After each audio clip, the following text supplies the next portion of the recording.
Selamat pagi menjelang siang Pak Madi. Ya, ini bersama saya Daud Wilson Pak Madi. Suara saya terlihat dengar jelas Pak Madi ya? Oh, oke, baik. Ya, kita akan melanjutkan kegiatan kita. Saya akan mengulanginya bahwa mari kita sepakat bahwa perdebatan hari ini mengajarkan kita tentang sebuah arti bahwa darah lebih kental daripada air, yang mengartikan bahwa ikatan persaudaraan hari ini akan tetap kuat di atas perbedaan pendapat. Mari kita sudah terhubung dengan moderator online kita Pak Madi Minajara yang ada di Jakarta. Saya panggilkan para pendebat. Saya panggil kepada Kakak Kio, Chris Yanto Yen Olin. Mari kita kasih aplaus buat Pak Kio, silakan.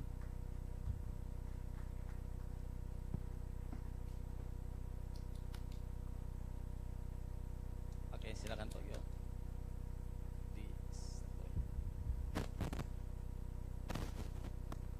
Dan kita undang Pak Ivan Bartels. Pak Ivan, mari.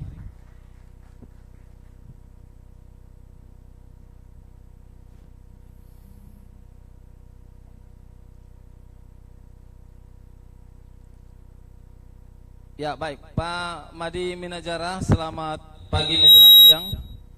Kedua para pendebat kita, Kakak Kio dan Kakak Ivan ya. Saya panggil kakak saya ya. Kakak Ivan dan Kakak Kio sudah ada di lokasi. Untuk itu saya serahkan kepada Pak Madi Minajara. Silakan untuk waktu dan kesempatannya. Baik, terima kasih Bapak MC. Maaf saya tidak tahu nama, saya tidak dengar kenalan dan sebagainya. Terima kasih, selamat siang Bapak Ibu sekalian. Selamat siang kedua peserta debat yang saya pikir dua orang ini pemberani. Mereka tidak berbeda pendapat dan seperti kalau tunggu tepa di jalan tidak. Jadi mereka saya pikir luar biasa karena mereka mewakili dua pendapat yang berbeda, bukan hanya berbeda tapi saling bertentangan satu dengan yang lain, dan berani duduk bersama dan berdebat dan disaksikan oleh banyak orang. Dan saya pikir ini luar biasa. Saya perlu menghargai hal seperti ini. Dan mungkin sebelum perdebatan dimulai ada beberapa hal yang mungkin saya perlu katakan dan tadi apa yang dikatakan oleh Pak MC tadi bahwa kita berdebat dalam semangat persaudaraan, saya pikir itu penting. Tapi ada hal lain lagi yang mungkin yang saya pikir perlu saya tambahkan, bahwa debat adalah kegiatan intelektual. Jadi kegiatan intelektual yang melibatkan dua pihak yang punya pandangan yang saling bertentangan satu dengan yang lain. Jadi kalau saya panggil Om saja, Om Ivan pandangannya benar, berarti Om Hyo pandangannya salah. Demikian juga sebaliknya. Jadi dua orang ini punya pandangan yang saling bertentangan, dan di sini mereka berdua akan mengemukakan alasan kenapa, tapi mereka merasa bahwa pandangan mereka benar. Di sini mereka akan mengemukakan alasan mengapa. Jadi Pak Ivan akan mengemukakan pandangan dia, kenapa dia pikir pandangan dia benar, dan Om Kyo juga mengemukakan demikian.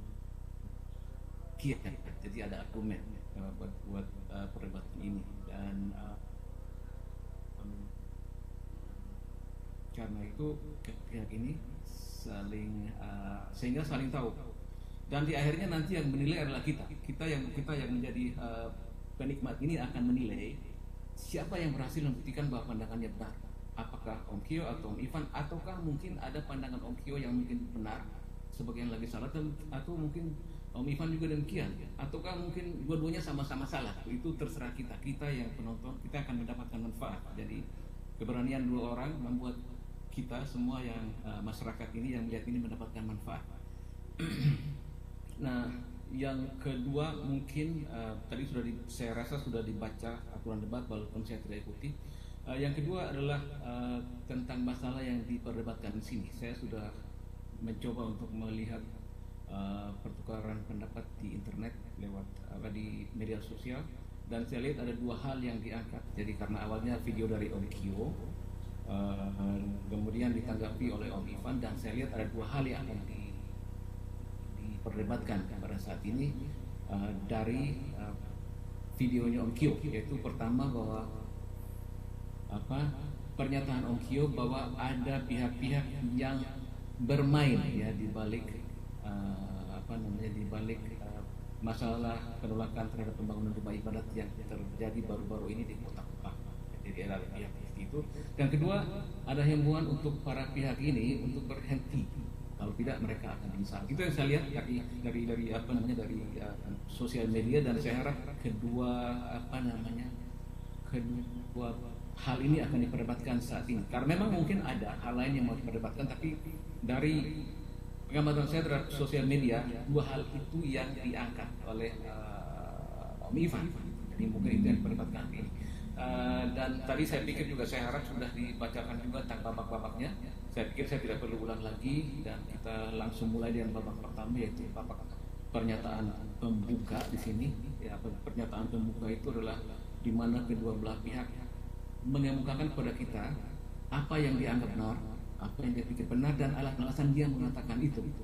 Jadi jangan ini bukan untuk mendepan lawan dulu, tapi ini yang saya pikir benar adalah ini, adalah ini, dan alasannya apa. Dan waktu saya berikan kepada Om Ivan selama 7 menit mulai dari sekarang.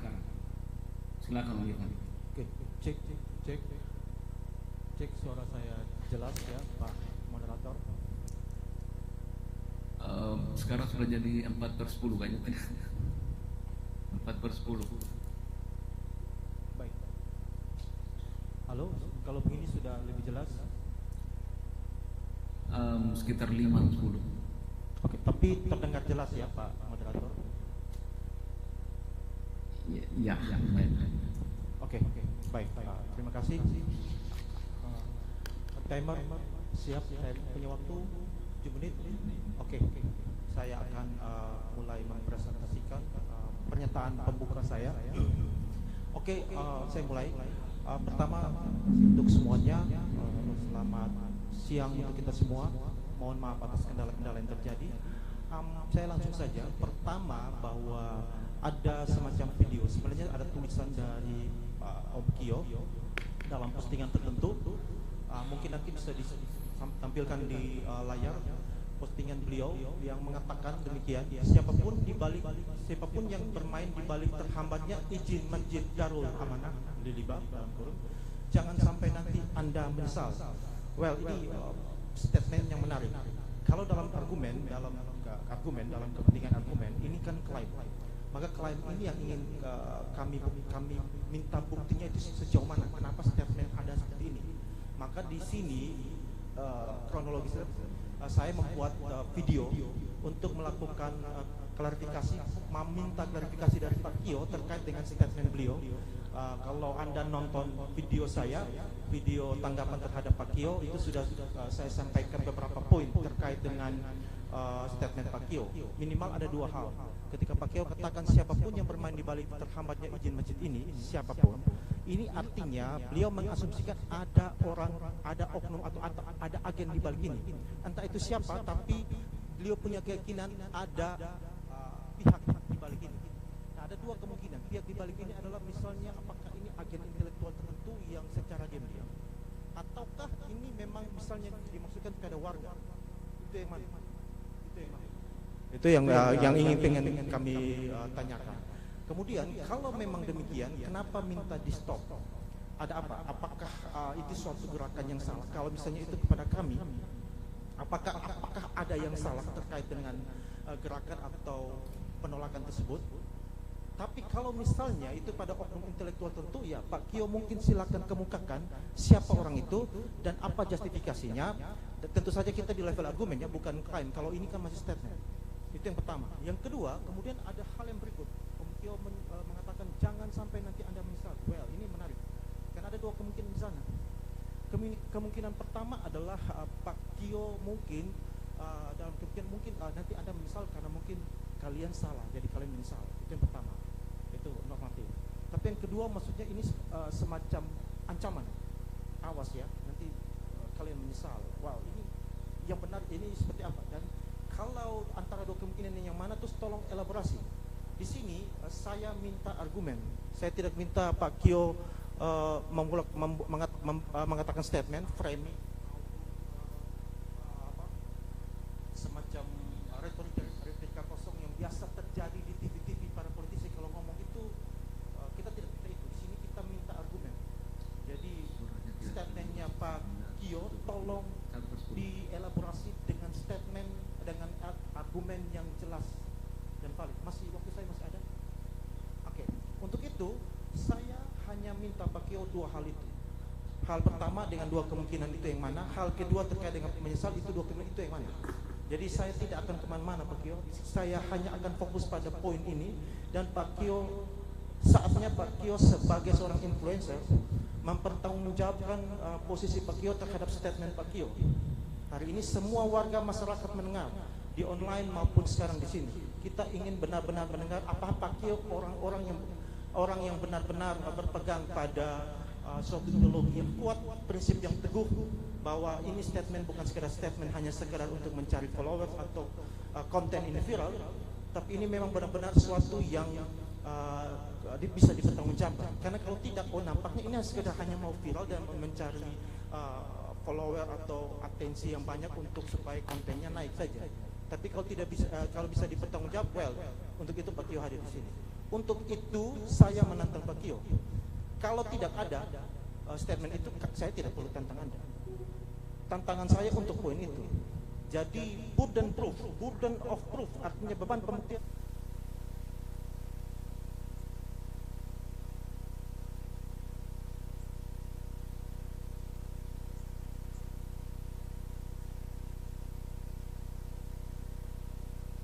Saya kira demikian. Terima kasih.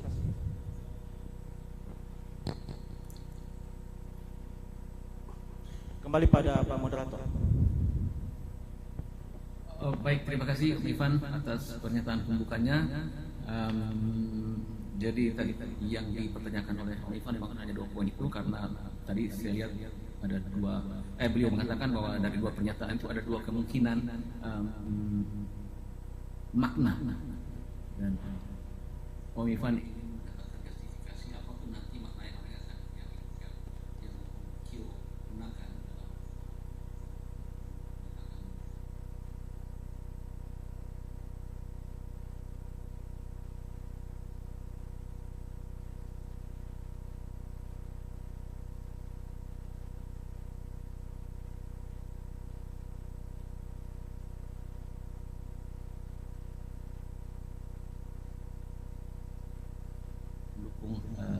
Pendapat tersebut. Jadi waktu saya berikan kepada Om Kio sekarang. Terima kasih. 7 menit. Maaf, saya tidak dengar suara. Saya tidak dengar suara. Pegang.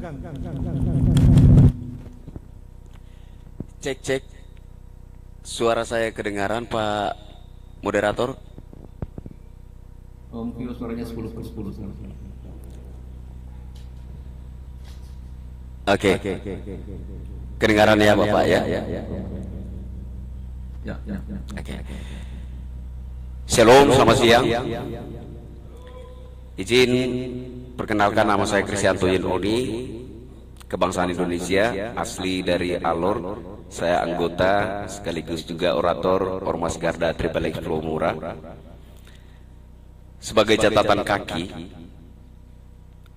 saya ingin kita bersama-sama memutar kembali memori kita bahwa Kupang, Kota Kasih, Pulau Mura, rumah Pancasila, dan NTT nyaris diakui sebagai standar toleransi nasional.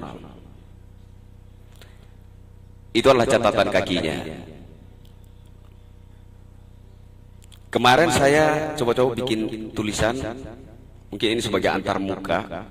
Saya tidak menggunakan waktu saya 7 menit dengan utuh. Begini tulisan saya. Kenapa kita begitu mempertahankan, bahkan mencintai kepura-puraan, menggunakan narasi, retorika, argumentasi yang berpijak kepada aturan-aturan, untuk membungkus toleransi palsu. Lalu tanpa malu-malu membohongi nurani kita.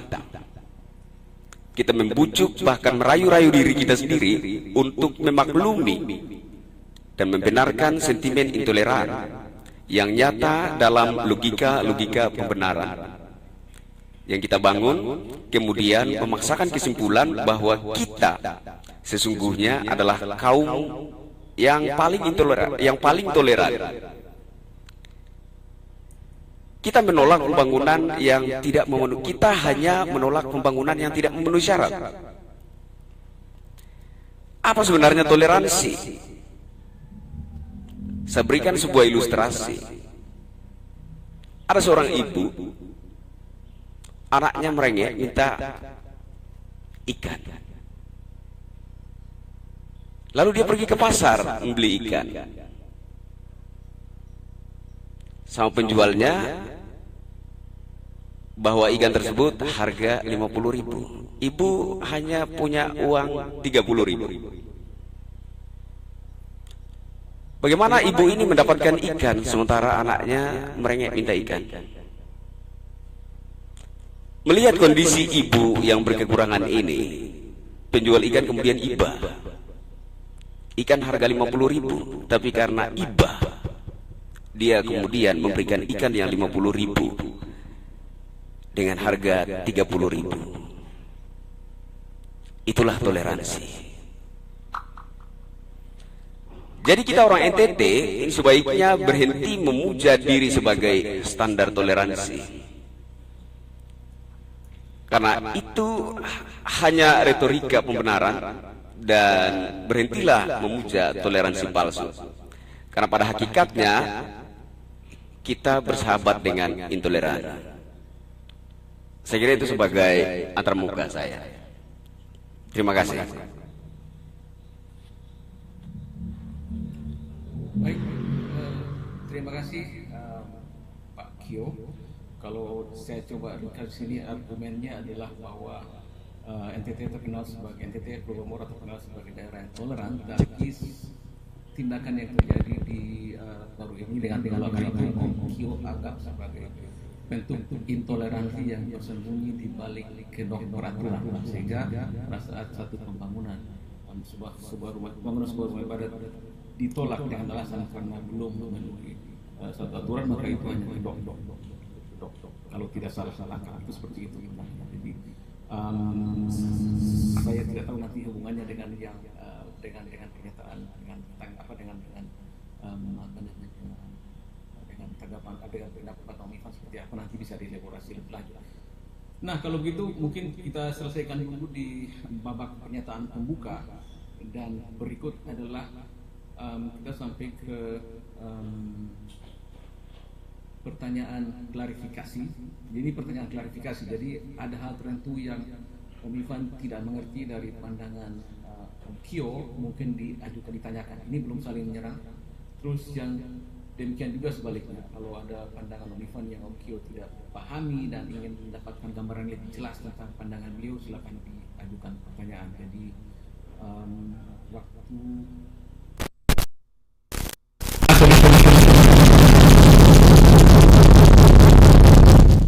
waktu saya berikan pertama kepada Om Kyo untuk mengajukan pertanyaan klarifikasi untuk mengetahui pandangan sebenarnya dari Om Ivan ini apa. Silakan. Lima pertanyaan, sorry.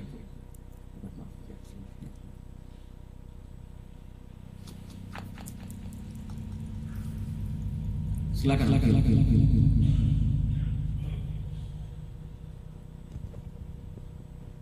Saya tidak dengar suara.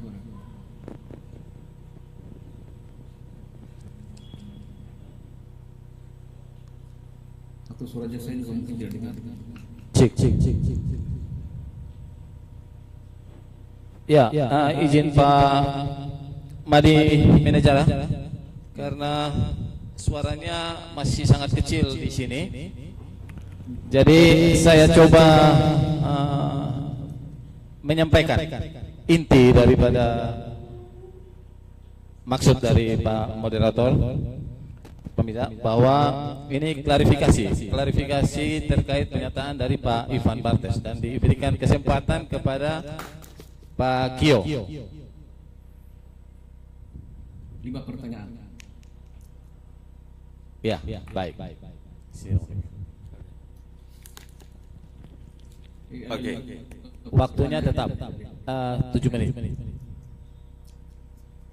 5 pertanyaan. Oh, dalam bentuk pertanyaan. Baik. Maksimal 5 pertanyaan. Maksimal 5 pertanyaan. Bukan, belum klarifikasi. Ini sudah masuk ke dalam sesi klarifikasi. Jadi silakan Pak Kio menanggapi yang disampaikan oleh Artinya Pak Ivan. komunikasi boleh dalam bentuk tanya, boleh bentuk narasi begitu kira-kira.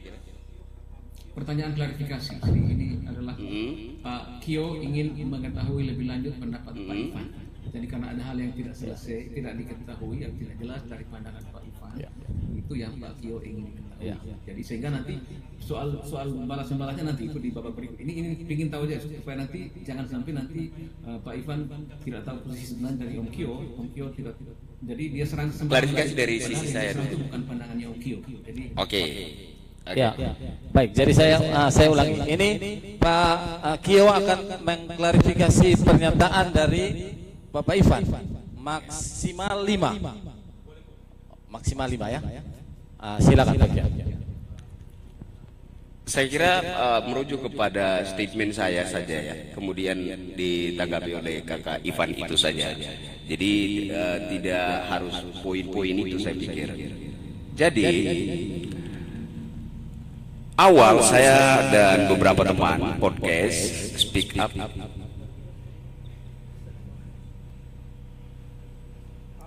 saya rasa saya mengerti itu. Kemudian ada dari pihak pemangku kepentingan mengundang saya untuk berjumpa. Kita bercerita dari jam 5 sore kalau saya tidak salah ingat sampai jam 9 malam. Beliau menceritakan bagaimana pengalaman beliau ketika berada di sebuah daerah di mana beliau merasa sangat. Ini pertanyaan klarifikasi, jadi mungkin ada pertanyaan yang ada hal tertentu yang tidak dipahami dari pandangan Pak Ivan, nanti diajukan pertanyaan. Kalau tidak nanti ya izin. Teman-teman yang di sini tenang dulu karena ini nanti ada Pak Madi di sana untuk memberikan arahan. Saya sedang klarifikasi. Iya. Jadi teman-teman di sini tenang dulu biar nanti Pak Madi silakan Pak Madi. Saya sedang klarifikasi. Okay. Jadi pertanyaan gini, jadi ini pertanyaan klarifikasi artinya bukan Bapak yang mengklarifikasi pendapat Bapak, tapi Bapak menanyakan pandangan Pak Ivan. Oke. Tentu yang tidak jelas dan Bapak minta supaya ingin tahu supaya nanti pada saat diserang, oh iya yang serang itu adalah pandangan beliau. Ya. Oke, satu pertanyaan saja kalau begitu. Apa yang membuat Pak Ivan atau saya panggil kakak saja lah biar lebih rileks. Apa yang membuat kakak Ivan merasa terusik dengan postingan saya? Silakan. Terima kasih. Oke, hanya satu pertanyaan klarifikasi. Kalau begitu izin untuk saya klarifikasi seperti tadi karena ya izin teman-teman coba menghargai Pak moderator yang Pemadian dari Jakarta dan juga kita di sini sehingga pembicaraannya bisa tersambung ini. Kalau teman-teman menambahkan dari sana suara dari Pemadi tidak akan terdengar jelas. Jadi silakan teman-teman melihat kita memberikan kesempatan kepada dua pendebat ini untuk menyampaikan. Nanti kalau ada kesalahan nanti kita yang atur, ya, supaya kita sepakat, ya, supaya jangan ada suara tambahan dari sana sehingga mengganggu pertanyaan yang disampaikan oleh moderator online kita. Sepakat ya? Oke, saya kembalikan. Mungkin dari Pak Ivan duluan. Pak Madi izin, mungkin dari Pak Ivan duluan. Silakan Pak Madi. Baik, sebelum beta bertanya, beta mau sampaikan gini dulu Pak Kio, maupun untuk edukasi kita bersama. Pertanyaan klarifikasi itu tidak sedang membahas isu dalam debat formal. Sorry, beta maaf Pak Moderator ya, saya akhirnya karena Pak Moderator suaranya kecil, beta coba berperan untuk menjelaskan sesi pertanyaan klarifikasi ini bukan bahas isu dalam debat formal itu. Pertanyaan klarifikasi ini Pak Kio dan teman-teman itu hanya mempertanyakan posisi lawan seperti apa supaya jelas. Nanti ada babak rebuttal itu supaya ketika jelas posisi Anda di sini, babak rebuttal Anda pastikan menyerang di situ. Misalnya ada istilah yang kita gunakan Anda belum mengerti, tolong didefinisikan. Gitu. Tolong ini supaya kita tahu posisinya seperti apa. Bukan bahas isunya. Itu gunanya babak klarifikasi dalam debat formal. Nanti Pak Kio pulang belajar dulu itu. Mungkin Pak Kio belum pernah tahu soal itu. Jadi tapi ini oke, beta lanjut pada pertanyaan klarifikasi. Pertanyaan klarifikasi beta ada dua untuk Pak Kio. Pak Kio mengasumsikan gerakan penolakan ini adalah bentuk intoleransi, ya atau tidak? Itu saja. Penolakan itu sesuatu yang sah. Tidak. Itu hak warga. Tidak ini. Penolakan yang kami lakukan ini, saya hanya mau tanya Anda ya atau tidak. Penolakan yang Anda lakukan, yang Anda asumsikan penolakan yang kami lakukan ini bentuk intoleransi atau tidak? Yang pertama itu hak warga. Tidak, itu bentuk intoleransi. Saya hanya tanya itu bentuk intoleransi atau tidak. Saya Bisa ya, bisa tidak. Yang sekarang yang kami lakukan di Liliba ini itu gerakan intoleransi atau tidak? Bisa ya dan bisa tidak. Oke. Beta sudah poinnya. Yang berikut dua pertanyaan yang berikut adalah Pak Kio ketika tadi pernyataan berargumen bahwa jangan menggunakan aturan-aturan untuk berretorika. Itu Pak Kio sedang mengasumsikan bahwa kami ketika menolak itu berretorika dengan aturan, ya atau tidak? Ada juga. Oke. Ada juga kan? Ya. Oke, cukup. Beta dua saja. Tepuk tangan dulu. Oke. Beta cukup. Jadi gitu Pak Kio. Ya, pertanyaan klarifikasi itu hanya untuk itu. Supaya tahu posisi Pak Kio bagaimana. Nanti pulang belajar seperti itu. Masalah saya tidak punya Sebentar. Itu bukan, ini belum giliran Anda. Oke.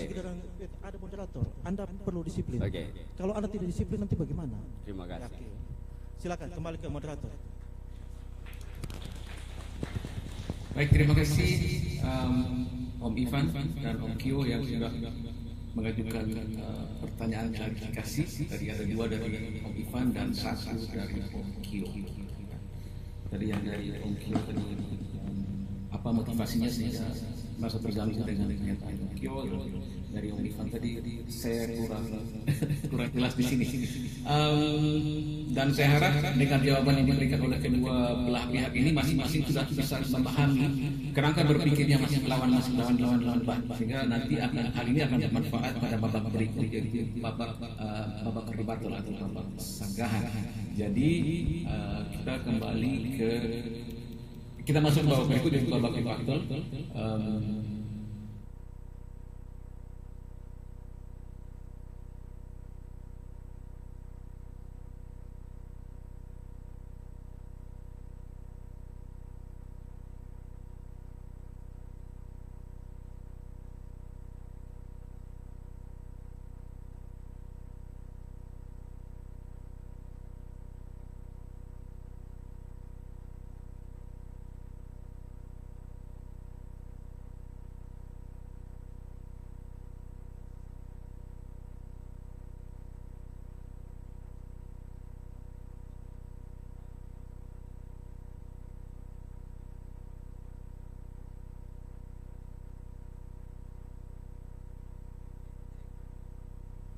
Cek. Pak Madi. Iya ya. Cek Pak Madi. Saya dengar. Oke. Saya cuma punya satu poin sanggahan untuk Kakak Ivan, yaitu asumsi poin kedua. Kalau poin pertama itu yang coba saya jelaskan tadi, tapi mungkin dianggap prosedural narasi saya. Apakah saat ini sudah boleh saya? Oke. Jadi seperti yang saya ceritakan tadi, saya tidak perlu ulangi biar tidak membuat kita jenuh mendengarnya. Jadi ada pihak pemangku kepentingan yang menjumpai saya menceritakan kejadian di sebuah daerah yang dimana dia tinggal di sana, merasa dikucilkan Dan itu kalau kita membaca seakan-akan hal tersebut mau diberlakukan di NTT sebagai balas dendam seperti itu dari pihak pemangku kepentingan. Yang kedua, dari seorang pejabat ada bukti WA-nya sama saya, tapi tidak etis untuk saya publish, menyatakan bahwa persoalan ini sudah diambil alih penanganan oleh Mabes Polri. Saya minta ini nanti diklarifikasi oleh pihak kepolisian. Saya secara pribadi membaca ini sifatnya intimidatif, seakan-akan menekan saya agar tidak speak up masalah ini. Kemudian saya ingin klarifikasi, sebenarnya saya tidak sepakat dengan diksi debat. Debat ini kan seolah-olah ada pertentangan yang begitu serius antara saya dengan Kakak Ivan.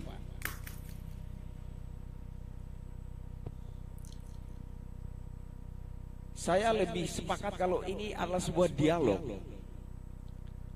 untuk beradu persepsi atau beradu argumen, bukan debat. Jadi saya mengapresiasi Kakak Ivan pada dasarnya. Kalau dibilang debat, saya hampir memastikan berhadapan dengan orang sepintar Kakak Ivan. Masalah definisi dan seharusnya sudah diselesaikan sejak awal. Jadi seharusnya, halo, ya suara saya tidak dengar. Jadi mungkin fokusnya ke itu saja, ke apa yang dikatakan oleh Pak Ivan, dan soal debat, soal masalah dialog dan sebagainya, itu masalah saya pikir sudah selesai dan tidak perlu dibahas di sini karena kita sudah masuk debat ini. Sudah sepakat. Asumsi saya semua sudah sepakat bahwa ini sudah. Terima kasih. Ya. Jadi asumsi poin pertama yang menjadi sasaran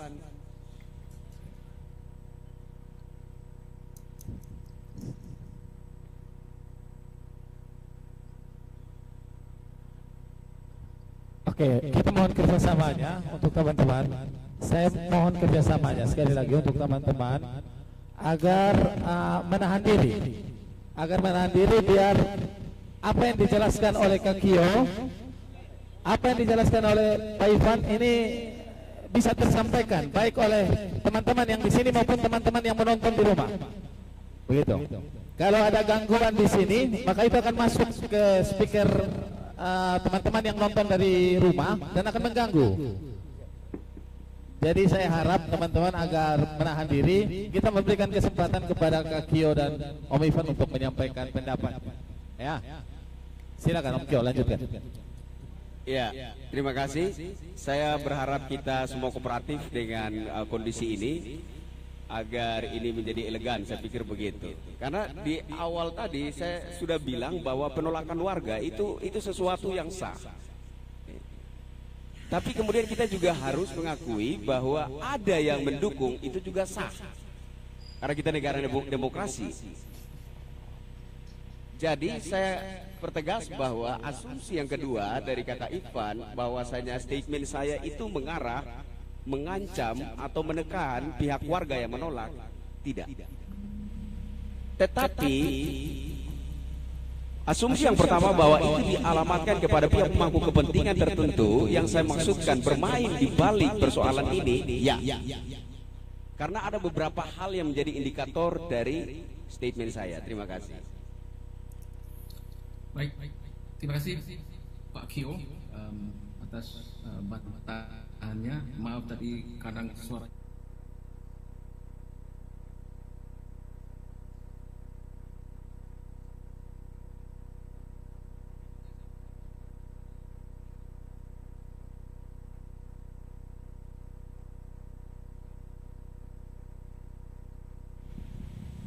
Oke, saya mulai. Waktunya sudah jalan, Pak Komoderator. Oke, suara beta jelas ya, walaupun hujan. Waktu tolong jangan jalan. Beta berharap Bapak Mama, Saudara semua kita tenang. Biarkan beta, saya dan Om Kio yang berdebat, kita jangan terpancing. Mama Nona, Bepong Mama, Om Nar, Petepung, Saudara jadi ketong. Saudara sini jangan sampai ketong terjadi apa-apa. Oke, beta lanjut. Suara beta jelas. Ketua gini, what a bad argument gitu. Buruk sekali. Gini, Pak Kio diharapkan menanggapi saya. Tapi Pak Kio asik bermain dengan pikiran Pak Kio sendiri. Ngomong pejabat lah ini apa sih? Tugas Anda itu membantah saya. Bukan Anda membantah asumsi Anda sendiri.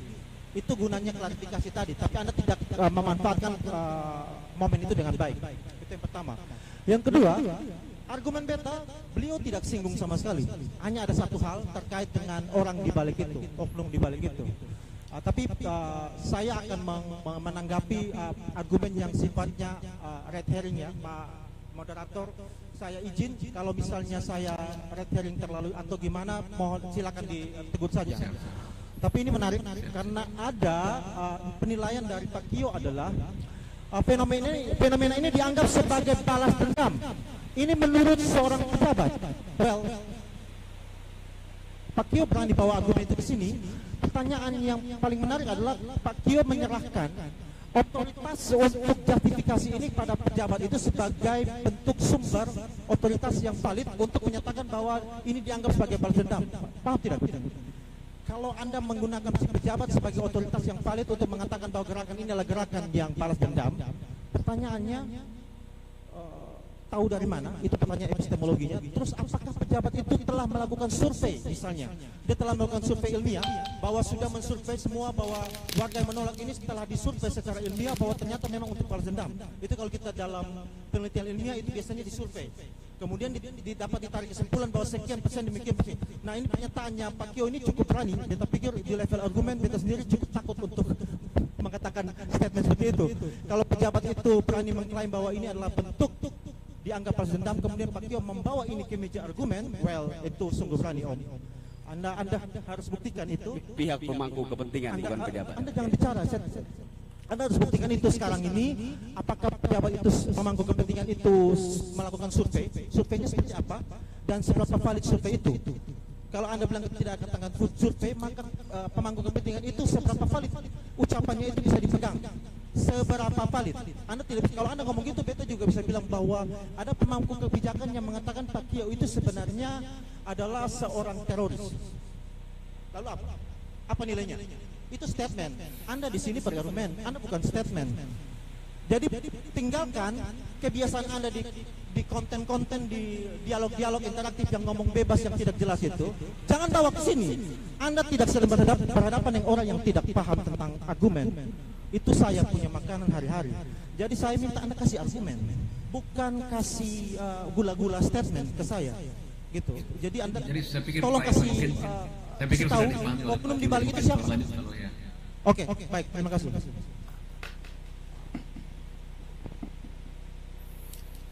Ya. Itu dari Pak Ivan, tanggapan Pak Ivan, sanggahan Pak Ivan terhadap Pak Kio. Saya harap kita masih dengan kepala dingin. Sekarang saya berikan waktu pada Pak Kio lagi untuk menanggapi atau memberi bantahan apa yang dikatakan oleh Pak Ivan atau Om Ivan. Silakan, Om Kio, silakan. Izin Pak Madi, karena Kak Kio Siap. bilang kurang keras, dengar boleh?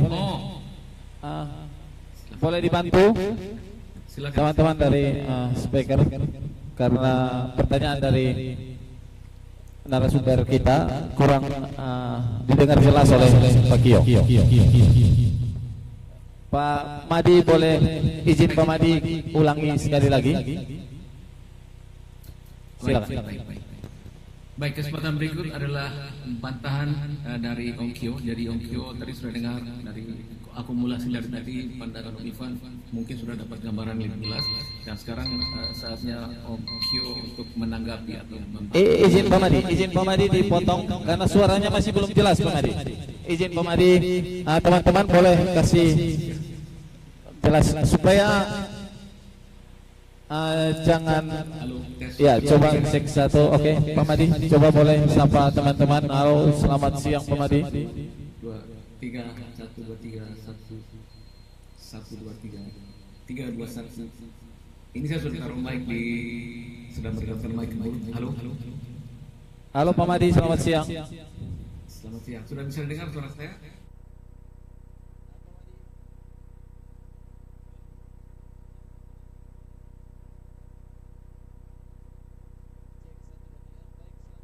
Kami menunggu suara Pak Madi. Semua sudah maksimal di sini di pengaturan. Oke, siap. Begitu dengan Pak Madi. Silakan Pak Madi. Izin Pak Madi diulang lagi sekali lagi untuk Kakak Kio. Baik. Terima kasih Pak MC, terima kasih teman-teman sekalian. Minta maaf nih saya ini karena kendala teknologi jadi mungkin suara saya tidak terlalu terdengar. Saya sudah coba semua cara.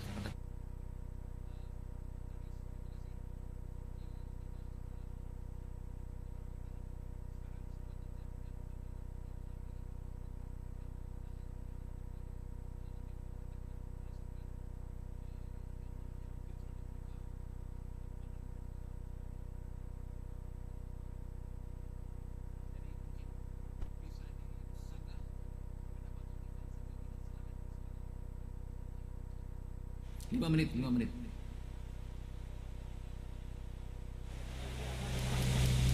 Halo. Oke, sanggahan dari Kak Kio, waktunya 5 menit. 5 menit ya. Silakan. Saya dengar narasi dari Kakak Ivan. Saya jujur saya jadi kebingungan sebenarnya apa yang harus saya sanggah? Apa yang harus saya sanggah? Karena pada dasarnya tidak ada pertentangan menurut saya. Apa yang menjadi poin pertentangan di antara kita sehingga harus ada peristiwa sanggah menyangga? Itu saya minta tolong diperjelas. Oke.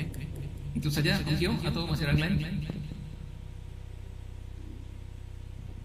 Oke, baik. Terima kasih. Silakan Pak. Apakah saya boleh langsung atau? Mungkin ya saya pikir lanjut saja karena beliau minta penjelasan karena beliau tidak jelas apa yang mau disanggah karena menurut beliau ini pandangannya sebenarnya tidak bertentangan sama sekali gitu. Jadi Om Ivan silakan 5 menit Pak. Baik, terima kasih Pak Madi. Kita beri tepuk tangan untuk Pak Kio dulu. Kenapa beta bilang tepuk tangan? Karena sebenarnya pertanyaannya Pak Kio ini yang pertanyaannya untuk di sesi pertanyaan klarifikasi tadi. Itu bagus. Sebenarnya itu pertanyaan harusnya di pertanyaan di babak klarifikasi Pak Kio. Terima kasih. Pokoknya belajar lah. Debat sambil belajar. Jadi Pak Kio, jadi oke lah, beta pelan-pelan Pak Kio ya. Mungkin Pak Kio tidak paham. Pak Kio punya statement A. Kemudian beta minta statement itu dibuktikan. Karena statement itu masih klaim, bukan argumen. Argumen itu Pak Kio terdiri dari premis kesimpulan. Kalau hanya klaim itu hanya kesimpulan saja. Nah, di tulisan Pak Kio itu hanya kesimpulan saja. Tidak ada argumen, tidak ada premis pendukung. Sedari awal masuk babak rebuttal ini, beta minta Pak Kio untuk lengkapi premisnya. Tahu dari mana itu pemangku kepentingannya bermain di situ atau siapa, tahu dari mana, tolong tunjukkan seberapa valid itu. Terus kalau memang soal ini balas dendam, menurut seorang pejabat seberapa valid perkataan itu Anda ikuti sehingga Anda harus mengungkapkan ini di media. Apakah pejabat itu sudah melakukan survei yang ilmiah dan sebagainya itu. Jadi Pak Kio punya tugas sekarang lengkapi premis-premis supaya klaimnya Pak Kio ini sampai dengan detik ini yang masih klaim ini belum ada argumen apa-apa, yang ocong-ocong ini dilengkapi. Sampai detik ini tidak ada Pak Kio. Jadi Pak Kio, please kalau ngangguk ngerti gitu, jangan ngangguk tapi tidak paham terus ngulang lagi. Saya tidak paham. What the heck? Anda ini sedang berdebat atau Anda sedang ngapain? Anda sedang berdebat gitu. Oke? Itu saja. Tolong berikan premis-premis Anda. Oke, demikian. Baik, Atau terima kalau kasih memang Om Ivan. sudah KO ya sudahlah kita KO dan kita tutup lanjut jumpa pers. Halo. Ya silakan.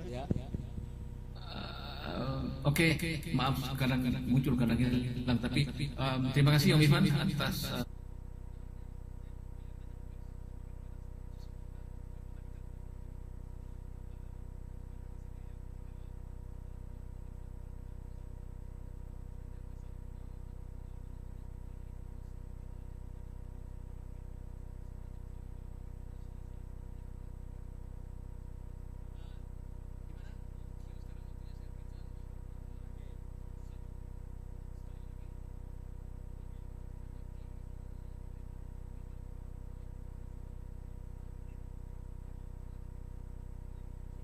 sudah coba untuk menguraikan apa yang menjadi dasar statement saya.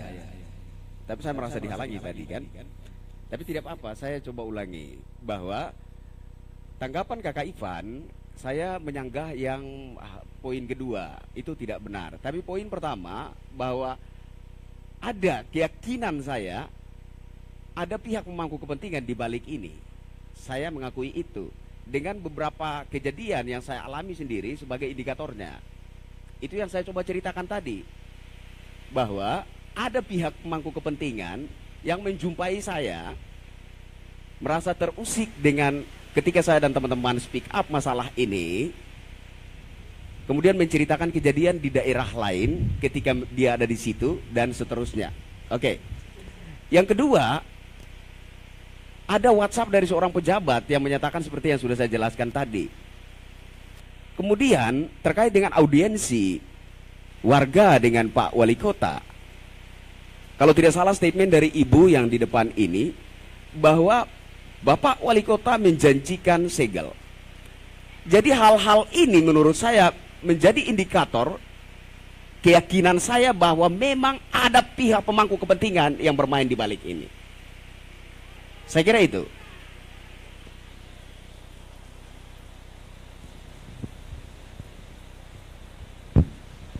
Oke, Pak Madi boleh beta langsung tanggapi? Ya,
Ini hanya untuk ngomong gitu. Itu yang pertama. Yang kedua, ada disebut dengan, maaf Pak Moderator ya, red herring. Red herring itu kita lagi bahas apa, Anda ngomong apa. Kita lagi bahas ini terus Anda lari ngomong ke statementnya siapa itu. Tolong belajarlah disiplin untuk belajar untuk berdebat dengan baik. Argumennya tidak, dari awal pernyataan saya tidak lagi ngomong bahas soal statement si AB, Pak Wali Kota bilang apa, tidak. Kemudian Anda angkat di sini itu red herring. Anda sedang bahas yang lainnya. Beta sudah katakan Anda jangan bawa mental Anda dialog interaktif itu di TV atau di apa yang ngomong ngarol ngidul, itu jangan. Ini debat formal, beda dengan dialog interaktif. Ada juri, ada logical fallacy yang tidak boleh dilakukan. Capek beta ternyata berdebat dengan orang yang tidak paham apa-apa, terus beta harus habiskan waktu untuk ngajarin dia soal debat. Padahal pengennya beta ngomong isi debatnya. Ternyata nih orang dengan follower begini banyak, kosong, ocongnya luar biasa gitu. Anda perlu belajar untuk buat argumen. Anda datang dengan keyakinan pribadi, waduh bodoh. Anda benar-benar berani sekali. Itu keyakinan Anda tuh gimana sih? Kalau Anda yakin, ini Anda senyum kan? Anda yakin bahwa tidak, bukan keyakinan itu valid, maka oke, kasih kesempatan sekali lagi. Silakan buktikan bahwa itu valid dan tidak ada yang bisa bantah. Silakan.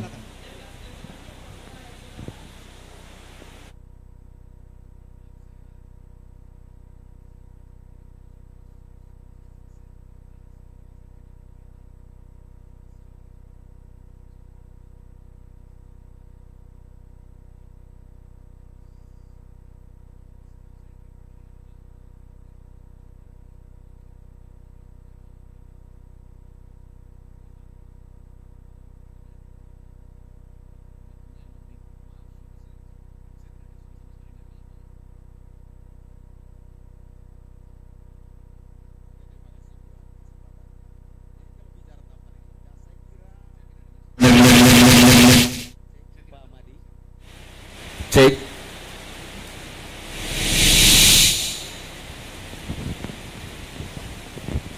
Cek Pak Madi. Pak Madi cek.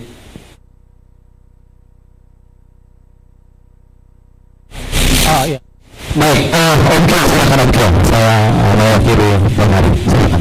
Oke, terkait validitas, saya kira yang saya ceritakan tadi adalah fakta.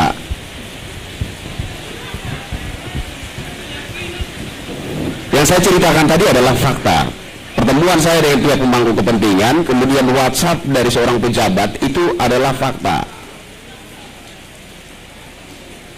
Itu adalah dasar statement saya bahwa ada pihak pemangku kepentingan yang bermain di balik ini.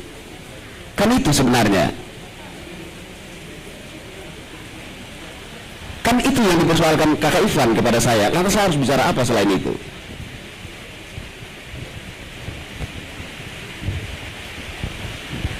Pada dasarnya tidak ada pertentangan pikiran yang serius antara saya dengan Kakak Ivan. Kalau Kakak Ivan merasa begitu, tidak masalah buat saya.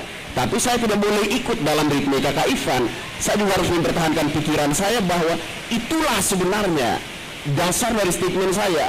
Dan statement saya itulah yang menjadi faktor pengganggu Kakak Ivan sehingga acara ini digelar. Lantas apa yang harus saya bicarakan selain itu? Saya kira itu.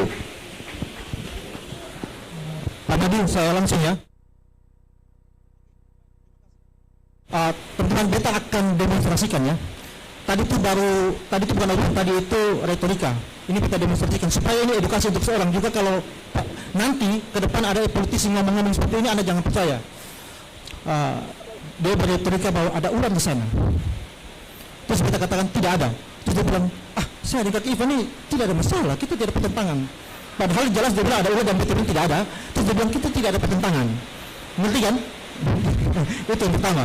Jadi kalau hanya retorika, Anda ini sangat beruntung duduk di meja debat ini, terlalu baik untuk Anda. Harusnya Anda argumen. Kemudian yang berikut Anda katakan ada pejabat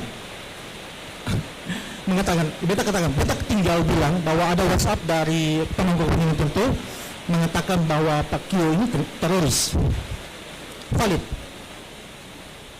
Menurut kalau beta katakan demikian, Pak Kio akan minta apa? Pasti minta bukti kan?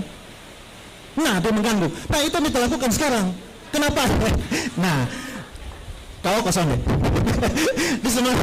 Nah, jadi itu yang kita pengen. Jadi Anda, kalau memang itu Anda anggap pemangku itu oke, benar, dan Anda yakin itu dan membawa ke meja perdebatan, silakan buktikan itu adalah benar dan valid. Validitas itu bukan bicara tentang keyakinan Anda saja, tetapi itu sesuatu yang tidak dapat dibantah. Nah, ini kita tunggu dari tadi. Terus Anda langsung ngomong, saya dan Kakak Ivan tidak ada masalah. Memang kita tidak, secara personal tidak ada masalah, tapi secara argumen masalah besar ini. Dari tadi tunggu statement Anda, tidak ada premis-premis, tidak ada justifikasi. Kalau memang gini, kalau kita gini, ini ada istilah disebut ad nauseum ya, ini edukasi. Ad nauseum itu argumen yang terus diulang-ulang dan tidak bisa lagi dikembangkan. Kalau Anda hanya terus ad nauseum, beta pikir kita sudah selesai lah. Anda sebenarnya sudah selesai dari awal tadi, cuman ya. Tapi ini edukasi ya, beta senang terjadi supaya orang dengar bahwa tidak pasti semua yang punya follower banyak punya intelektual yang memadai. Sorry, beta harus katakan ini supaya orang jangan mendengar saja omong-omongan orang yang omong kosong di luar sana. Begitu saja, itu sesuatu yang buruk sekali. Negara ini tidak maju kalau kita hanya andalkan retorika, bahasa-bahasa provokatif, framing-framing yang busuk. Kalau Anda mau pintar, statement itu harus ada argumen. Argumen itu lengkap premis. Kalau Pak Kio tidak paham itu barang, hubungi beta, jangan sungguh-sungguh, nanti beta ajar Pak Kio gratis. Terima kasih.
Ini di perdebatan sedikit menarik. Kita kasih 2 pertanyaan lah. Satu untuk setelah pertanyaan ya. Iya, kita kasih kesempatan kepada teman-teman. Hanya 2. Satu untuk Pak Ivan, satu untuk Pak Kio. Saya yang untuk Pak Ivan. Yang untuk Pak Ivan ada? Ataukah 2 orang? Oh baik. Boleh ke sini ya. Payung boleh. Oke. Kakak jangan lupa perkenalkan nama dengan bahasa yang sopan santun yang mudah dimengerti oleh teman-teman yang lain.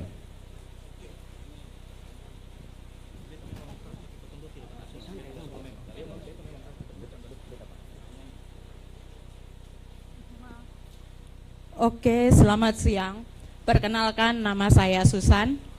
Saya sebenarnya anggota dari Garda Triple X, tapi saya berbicara di sini sebagai warga masyarakat. Pertanyaan buat Kakak Ivan dan Kakak Kayeo. Apakah toleransi yang tadi Kakak Kayeo bicarakan itu sudah dari hati, ataukah itu hanya seperti yang tadi Kakak Kayeo bilang pemangku jabatan punya? Terima kasih. Baik, kita langsung ke yang kedua. Ada Bapak Adi.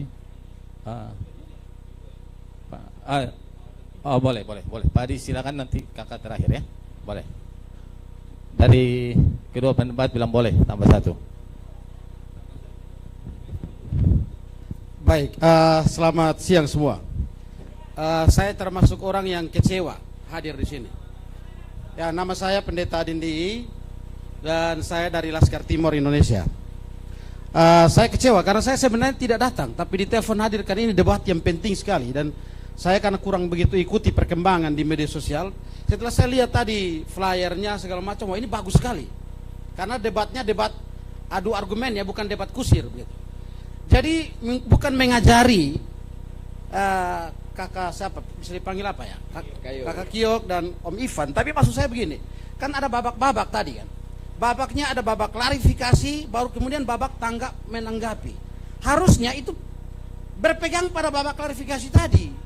Tadi Om Ivan sudah bertanya, apakah menolak pembangunan ini termasuk intoleran? Bisa ya, bisa tidak. Yang kedua, apakah pernyataan akan menyesal itu ancaman atau tidak? Maka kemudian tadi ketika Om Ivan sudah memberikan tanggapan, fungsinya apa?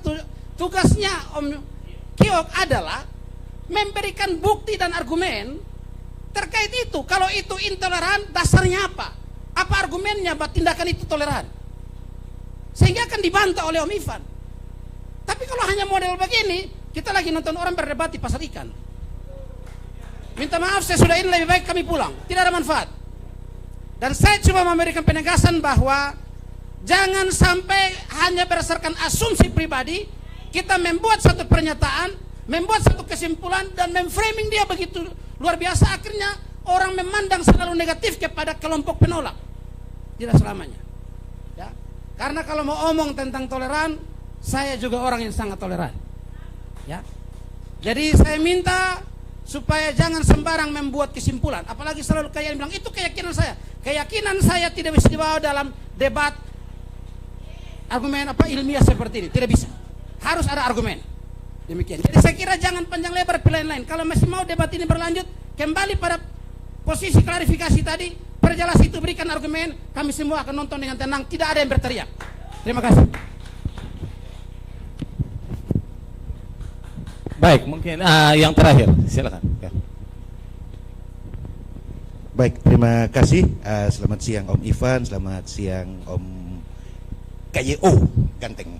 Jadi, perkenalkan saya bernama Galis Bunga, beta di Kupang lebih dikenal sebagai tukang sampah, tapi beta suka mengulik argumen. Gitu. Beta senang tadi artinya ada ruang dialek. Ini dibangun di Kota Kupang, ini sebenarnya ruang intelektual. Gitu.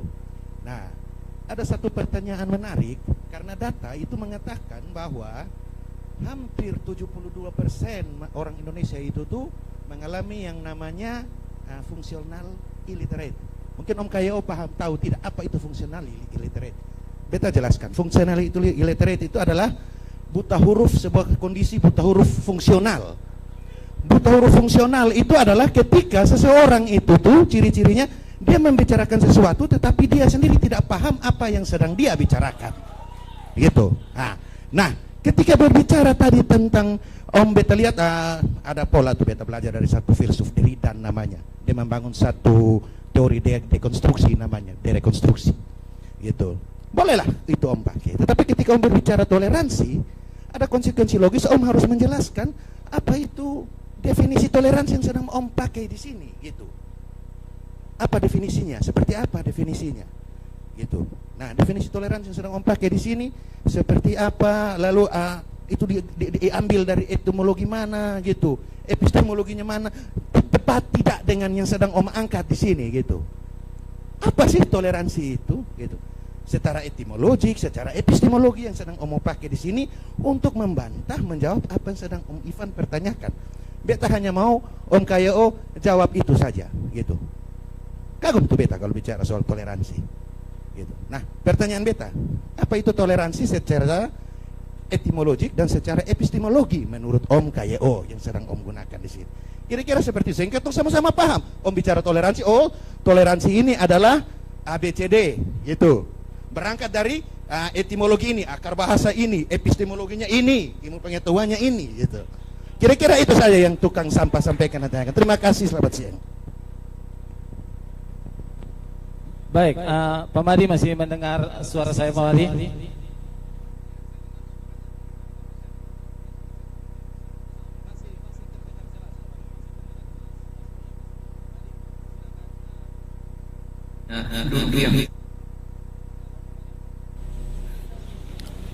Oke.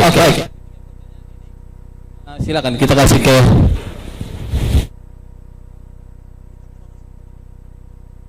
siapa? Ivan? Susan. Mirip demi nama Susan Ivan. Jangan-jangan Jod.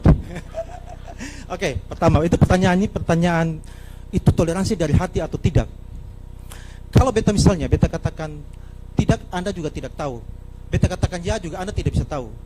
Itu sebenarnya pertanyaan yang sebenarnya tidak relevan. Tidak relevan karena kalau beta jawab ya atau tidak pun Anda tidak tahu itu jawaban benar atau tidak. Itu. Kedua, itu pertanyaan itu bersifat pertanyaan bertingkat. Anda beta anggap saya kasih belajar Kakak Susan atau teman-teman. Pertanyaan bertingkat itu begini. Ini kan berhubungan dengan Om Kyo tadi ngomong tadi. Pertanyaan bertingkat gini. Orang datang, dia datang ke seseorang, ada kasus pencurian, dia langsung bilang gini. Kenapa lu curi di rumah? Padahal pertanyaan sebenarnya adalah apakah lu curi atau tidak? Itu dulu. Baru jadi sudah mengasumsikan orang itu pencuri. Nah, tadi Om Kyo kan sudah presupposisi ya. Presupposisinya adalah mengasumsikan bahwa tindakan ini terindikasi ya. Beta tidak bilang karena kalau pakai bahasa argumennya valid, Om Kyo akui sendiri bahwa ini dia hanya punya ayu sendiri yang dilanjutkan oleh Kakak Susan bahwa ada mungkin tindakan ini terindikasi intoleran. Maka Kakak Nona tanya ini toleransi atau tidak. Nah, ini pertanyaan bertingkat Kakak Susan. Harusnya Kakak Susan bertanya dulu terkait dengan toleransi itu sendiri. Tadi Om Galis ada ngomong itu kita gali dulu. Maka mungkin definisinya apa dulu. Baru Kakak lompat ke sana. Gitu. Itu beta anggap saja sebagai edukasi untuk ketong. Jadi kalau Kakak jawab, maka kemudian itu edukasinya, maka yang berikut adalah pertanyaan Kakak, itu toleran atau tidak? Beta akan jawab secara operasional, secara teknis dalam ini perjuangan kami. Karena kalau beta jawab dari hati, who knows, siapa tahu hati? Hati orang itu hanya Tuhan yang tahu. Kakak lain kali jangan pakai pertanyaan betul dari hati, karena tidak ada yang bisa jawab, tidak ada yang bisa tahu itu jawaban benar tidak. Pertanyaannya harus Kakak bilang, apakah Anda benar-benar melakukan toleransi dari tindakan kalian selama ini? Itu bisa diukur. Kalau hati tidak bisa diukur, ngerti kan? Nah, maka silakan diukur. Perjuangan teman-teman FK3K terkait dengan perjuangan ini, apakah toleran atau tidak? Well, sangat toleran. Kenapa sangat toleran? Karena gini, ada aturan yang dilanggar, bahkan ada indikasi melakukan tindakan melanggar hukum, implikasinya pidana. Yang mungkin nanti jumpa pers nanti dijelaskan, beta tidak jelaskan panjang lebar. maka itu masyarakat menindak, turut untuk melaporkan, menolak dan sebagainya. Itu masyarakat boleh berfungsi begitu, boleh. Undang-undang memungkinkan itu. Jadi kita boleh. Nah itu justru Kakak Susan, yang bentuk kami lakukan ini adalah perlawanan terhadap intoleran. Apa itu intoleran? Intoleran itu bagi beta sederhana adalah melanggar hak hidup orang lain. Hak orang lain Anda langgar. Hak antara beta dan Kak Susan itu punya batasan. Ketika beta langgar hak Kak Susan langgar hak beta. Sekarang beta tanya Kak Susan, kalau Kak Susan bangun pagar lewat beta bentana, terus beta tegur, beta tolak, Kakak Susan langsung tanya gini, itu kakak ini toleran ke sana? Pertanyaannya itu relevan tidak? Tidak relevan. Kalau ada pelanggaran di pembangunan suatu bangunan, kemudian kita tolak karena ada pelanggaran, kemudian kakak tanya toleran ke sana? Itu pelanggaran, Anda harus misalnya bertanya ke sana. Justru misalnya kalau Kakak Susan buat pagar lewat rumah beta, itu bukti bahwa Kakak Susan tidak toleran terhadap posisi beta. Justru kami itu berdiri untuk supaya Anda toleransi dong. Masa Anda enaknya SK Baru Menteri itu ada dampak sosial dan jumlah kualitas maupun kuantitas. Tadi masih diskusi dengan Bapak Demon terkait itu. Kalau Anda langgar itu sama dengan Anda berlaku intoleran, tidak mengindahkan warga, tidak mengindahkan yang lainnya. Itulah intoleran. Itulah intoleran. Jadi Anda, Kakak Susan, harus melihat dari fakta bukti itu, jangan lihat dari hati. Itu tidak bisa kita tahu. Bisa saja orang bohong, siapa tahu. Pikir bisa selesai ya? Oke, terima kasih. Oke, yang pertanyaan untuk kakak dari yang kedua, beta lanjut Pak Adi. Beta beta pikir itu keresahan Pak Adi yang beta bisa dimaklumi, dan beta sendiri juga cukup kecewa. Kita persiapkan ini semua dan ternyata hanya beta mau bilang hanya berargumen gini. Bahkan beta tidak pantas mengatakan berargumen. Maaf, Pak Kio malah tidak punya argumen apa-apa. Dia datang dengan klaim dan keyakinan, itu memang luar biasa. Klaim dan keyakinan itu sebenarnya ada di ruang privat. Itu biarlah itu klaim dan keyakinan itu biarlah itu menjadi ruang privat Anda dengan di atas. Bahkan dalam ruang keyakinan Anda dengan hati itu bisa diperdebatkan secara apologetika. Tapi Anda bawa ini bahkan benar-benar klaim dan keyakinan sendiri dan tidak ada argumen, itu ya mau bilang apa. Jadi maaf dan beta pribadi, beta minta maaf pada Pak Adi dan teman-teman yang mungkin kecewa. Beta juga walaupun ikut kecewa, beta termasuk yang harus minta maaf juga bahwa kami, beta dan Pak Kio, akhirnya tidak bisa menyuguhi sesuatu yang sesuai ekspektasi teman-teman. Mohon maaf, mohon kiranya dimaafkan. Tapi kita tetap dalam suasana yang lebih tenang. Beta tadi bilang langsung Om Kio, beta pasti omong keras, tapi Om Kio dan beta tidak bermusuhan. Jadi beta omong pasti keras, tapi Om Kio dan beta tidak punya musuh. Secara personal kita tidak bermusuh. Yang berikut terkait Om Cagliari, beta setuju soal toleransi. Kalau misalnya mau lanjut Pak Kio, tapi please Pak Kio harus tingkatkan literasinya supaya kita bisa lanjut lebih baik. Tapi kalau tidak nanti buang-buang waktu supaya kita segera ke jumpa pers saja. Tapi kalau tidak ya beta pikir tidak perlu dilanjutkan kalau menurut beta, karena sangga menyangga itu Pak Kio hanya melakukan ad nauseum. Itu ad nauseum itu mengulang hak keyakinan pribadi dan tidak ada argumen. Beta pikir ya sudah, kita tidak perlu perpanjang lagi. Terima kasih. Baik, silakan kita kasih juga kesempatan kepada Pak Kio. Pak Madi, izin. Pak Madi masih mendengar suara jelas? Oke.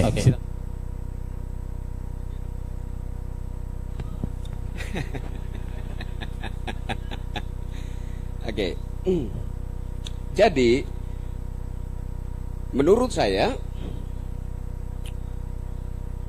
penolakan warga merupakan sesuatu yang hak. Tapi kemudian jika ada pihak yang mendukung juga hak. Itulah demokrasi menurut saya. Nah, kemudian apakah penolakan itu adalah bentuk daripada intoleran? Saya pikir bisa jadi.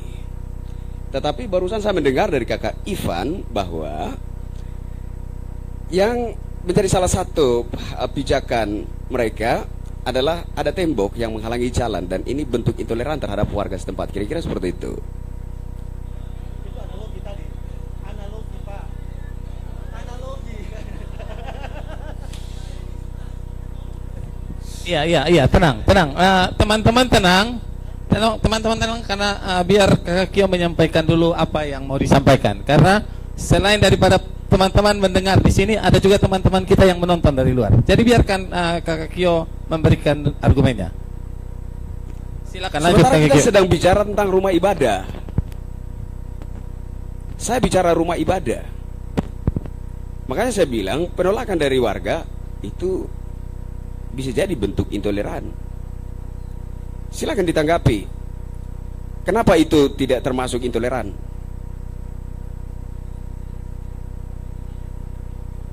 Jadi maksud saya, kalau bicara tentang SKB 2 Menteri, itu jelas bahwa faktor pendukung, salah satunya itu dari dukungan warga, itu 60. Tidak seutuhnya, sepenuhnya, seluruh masyarakat di situ harus mendukung. Syaratnya 60.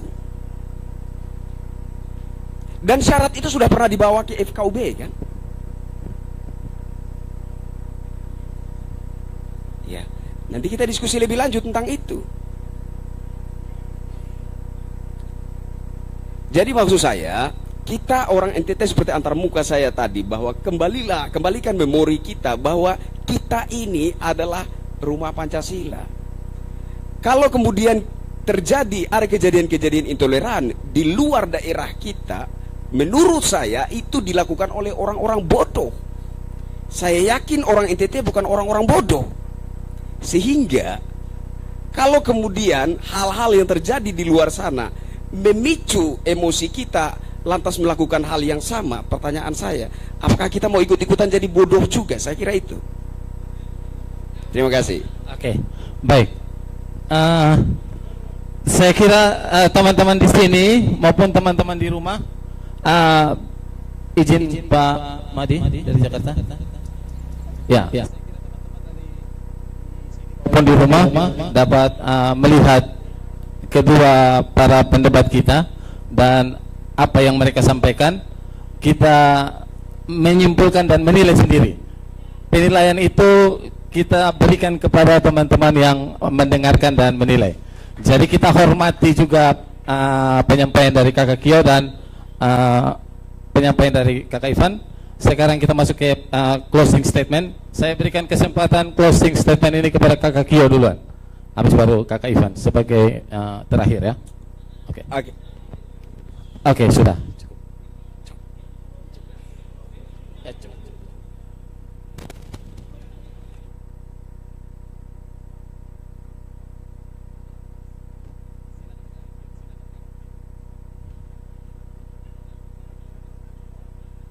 Iya, harap tenang, teman-teman, harap tenang biar Kakak Kio kasih closing statementnya. Silakan Kakak Kio.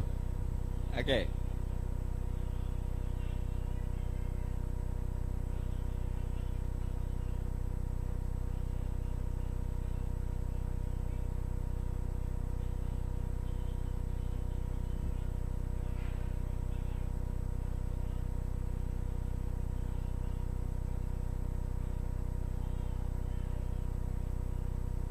Saya rasa saya sudah menjawab.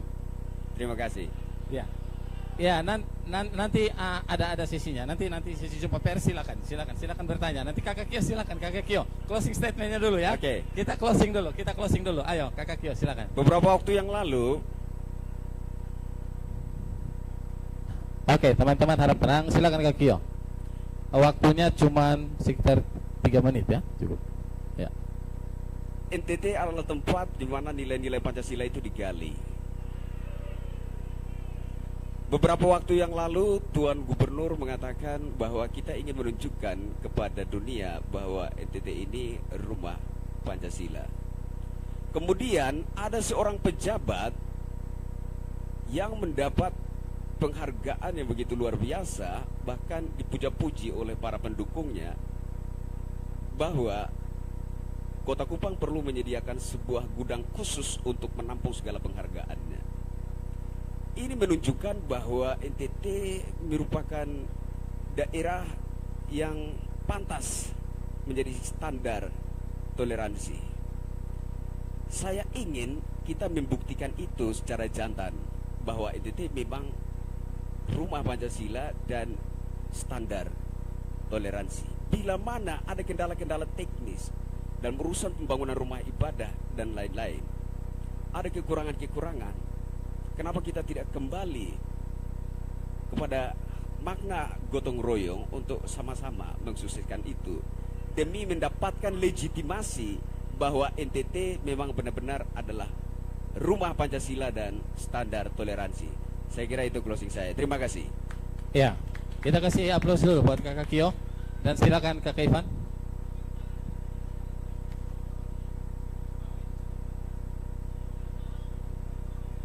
Cek, baik Pak. Pak saudara, kakak-kakak Iyo, kakak Pak saudara semua, beta yakin kita tidak setuju dengan beliau, beta juga tidak setuju, tapi kita tidak boleh seperti itu.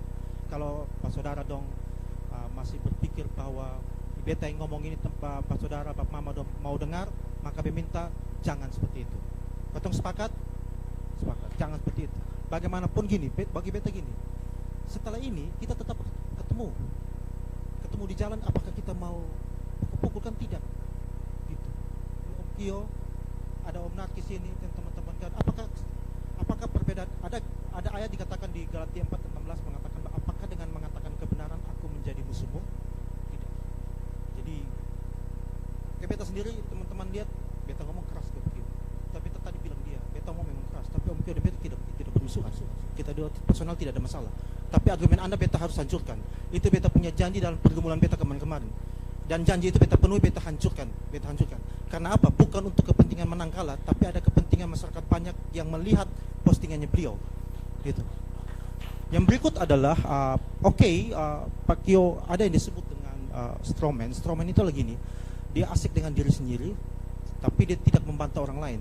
Ketika dia tidak berani mengatakan sesuatu yang valid, hanya mengatakan itu mengindikasikan, tapi kemudian indikasi itu dipakai untuk tetap sampai pada pernyataan penutup. Bayangkan saja, indikasi atau gini, seperti saya bilang, ada ular di situ, orang tanya tahu dari mana? Tidak, hanya indikasi. Artinya bisa benar, bisa tahu. Tetapi argumen ada ular di situ terus dipakai sampai akhir. Anda ngerti kan? Itu sebenarnya tidak jujur secara intelektual. Paling tidak Anda harus akui bahwa iya, itu hanya indikasi. Saya akui tidak valid. Itu keyakinan saya saja. Minta maaf sudah memberi kegaduhan dan sebagainya. Misalnya gitu. Itu intelektual. Tapi kalau Pak Kio memilih untuk itu, beta pikir kita hormati juga. Seperti tadi teman-teman, kita hormati. Dia tidak mau sampaikan juga, kita hormati itu. Tetapi masyarakat sudah menilai orang seperti apa beliau, influencer seperti apa beliau. Orang bisa menilai karakter dari apa yang dibicarakan hari ini. Jadi beta pikir demikian saja. Kita langsung pada teman-teman wartawan juga mau tunggu soal jumpa pers. Kita selesai di sini, dan ketika ini selesai juga kita semua selesai. Kotong cium hidung, kotong bapeluk ya, saudara. Ada Bapak Kasat yang percaya pada kita sebagai penyelenggara. Kita jangan sampai kemana-mana. Itu saja dari beta. Terima kasih. Tuhan memberkati. Madi masih mendengar suara saya, Madi?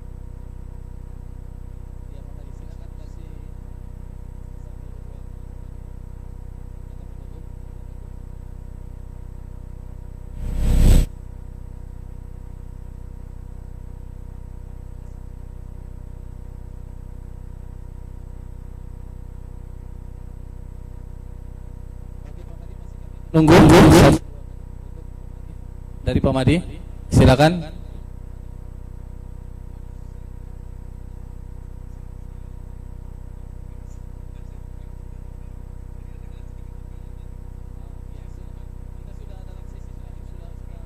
Dalam sesi terakhir, sudah masuk dalam sesi close statement, dan ini sudah menjadi akhir dari perdebatan ini. Silakan Pak Madi kasih 1-2 kata untuk kegiatan ini.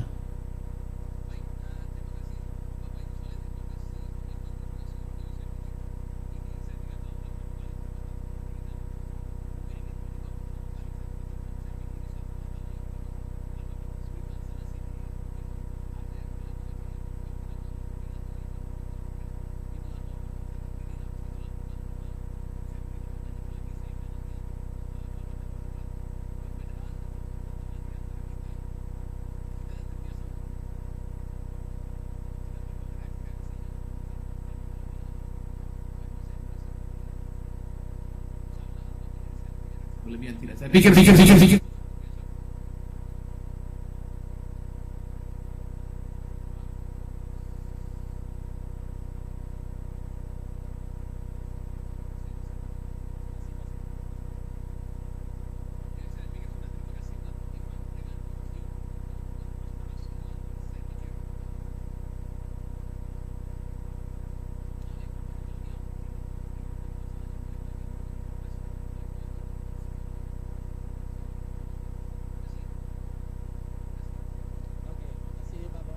dari Jakarta. Terima kasih sudah bergabung bersama kami, dan juga bagi ibu saudara semua yang sudah turut hadir bersama-sama dengan kami di sini, maupun bapak mama, kakak adik semua, teman-teman yang lagi nonton di rumah. Jumpa lagi kita dalam acara-acara berikut ya. Oke, baik, terima kasih dan salam hormat, salam toleransi. Untuk sekian, kedua orang boleh seremonial untuk foto bersama.